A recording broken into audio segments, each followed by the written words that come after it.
Bismillahirrahmanirrahim. Electric force versus gravitational force. Charge is given, mass is given of an alpha particle. Compare the magnitude of the electric repulsion force between the two alpha particles with that of the gravitational attraction between them. यहाँ पे दो alpha particles हैं, यहाँ पे एक alpha particle पड़ा हुआ है, एक अल्फ़ा पार्टिकल यहाँ पे पड़ा हुआ है। दोनों के दरमियान डिस्टेंस जो है वो r है और अल्फ़ा के ऊपर जो चार्ज है इस पार्टिकल के ऊपर वो यहाँ पे दिया हुआ है 3.2 इंटू 10⁻⁻19 कूलम और इनका जो मैस है वो भी गिवन है 6.64 इंटू 10⁻⁻27 किलोग्राम। तो इसकी जो रिपल्शन की फ़ोर्स है उसको हम फाइंड कर सकते हैं यूजिंग कूलम्स लॉ। और दूसरी तरफ अगर देखा जाए तो ये दोनों चार्जेस जो हैं वो इनका मैस मौजूद है, लिहाजा दो मैसिव बॉडीज़ जो हैं या दो ऐसी बॉडीज़ जिनका मैस हो वो एक दूसरे को अट्रैक्ट करती हैं और वो जो अट्रैक्शन की फ़ोर्स है उसे हम फाइंड कर सकते हैं लॉ ऑफ यूनिवर्सल ग्रेविटेशन से। तो इन दोनों पार्टिकल्स के ऊपर दो डिफरेंट तरह की फोर्सेस लग रही हैं, दोनों फंडामेंटल फोर्सेस हैं।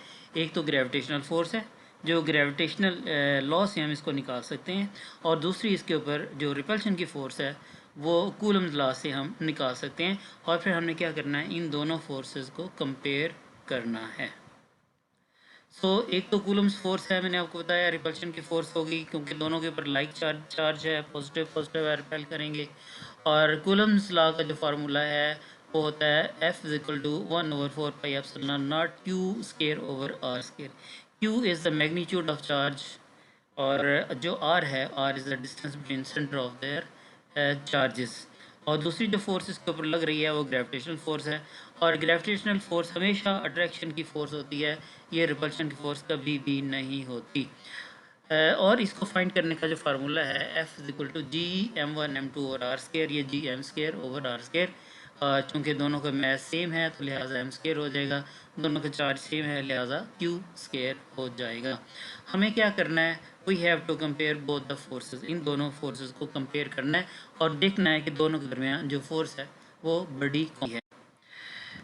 तो हमने इसको दोबारा यहाँ पे ड्रॉ किया है। ये इलेक्ट्रिक फोर्स जो है, फोर्स ऑफ रिपल्शन जो है वो कूलम्स लॉ से हमने फाइंड करनी है इस फार्मूले के ज़रिए, और जो अट्रैक्शन की फ़ोर्स है वो ग्रेविटेशनल लॉ से हमने निकालनी है और इसका फार्मूला ये लिखा हुआ है। हमने इन दोनों की रेशो ले लेनी है FE/FG। FE की इसमें वैल्यू डालेंगे तो ये आ जाएगा 1/4πε0 Q² और FG की वैल्यू हम डालेंगे तो ये आ जाएगा Gm²/r²। तो यहाँ से ये r² और ये वाला जो r² है ये कैंसिल आउट हो जाएगा, लिहाजा इसका जो रेशो निकलेगी वो होगी 1/4πε0 Q²/Gm²। यहाँ पर इनकी वैल्यूज़ है वो हमने डालनी है, तो ये कांस्टेंट हैं। तो यहाँ पे 1/4πε0 है, ये तो बिल्कुल कांस्टेंट है, और d यहाँ पे एक दूसरा कांस्टेंट है, और मैस जो है वो गिवन है और इसके ऊपर जो चार्ज है वो भी गिवन है। हम इसके अंदर इसकी वैल्यूज़ डाल देते हैं। जो 1/4πε0 है ये कांस्टेंट की वैल्यू होती है 9 × 10⁻⁹ न्यूटन मीटर स्क्वायर पर कूलम स्क्वायर। यहाँ पे अगर यूनिट्स को ना भी लिखा जाए तो भी ठीक है। और फिर है जी Q², Q की वैल्यू आती है 3.2 × 10⁻⁻19 कूलम, और कूलम भी ना लिखा जाए तभी चल जाएगा, और इसका यहाँ पर स्क्वायर है। और नीचे D है, ग्रेविटेशनल कांस्टेंट है, इसकी वैल्यू 6.67 × 10⁻11 होती है न्यूटन मीटर स्क्वायर पर kg²। ये यहाँ से भी हम इसको काट देते हैं, ज़रूरत नहीं है। और साथ में है m का स्क्वायर, और m जो है इसका मैस है, मैस भी गिवन है स्टेटमेंट के अंदर। जो मैस है वो दिया हुआ है 6.64 × 10⁻⁻27। यहाँ पर इसकी वैल्यू डाल दें, इसका स्क्वायर ले लें, और यहाँ पर भी यूनिट लिखने की ज़रूरत नहीं है। आप इसको सिंपलीफाई करें तो इसका आंसर आता है 3.1 × 10⁻35। या फिर हम इसको यूँ कह सकते हैं कि F is equal to 3.1 × 10⁻35 into FG gravitational force. इसका मतलब है कि जो इलेक्ट्रोस्टैटिक फोर्स है ये 3.1 × 10⁻35 टाइम्स ग्रेटर है as compared to the gravitational force.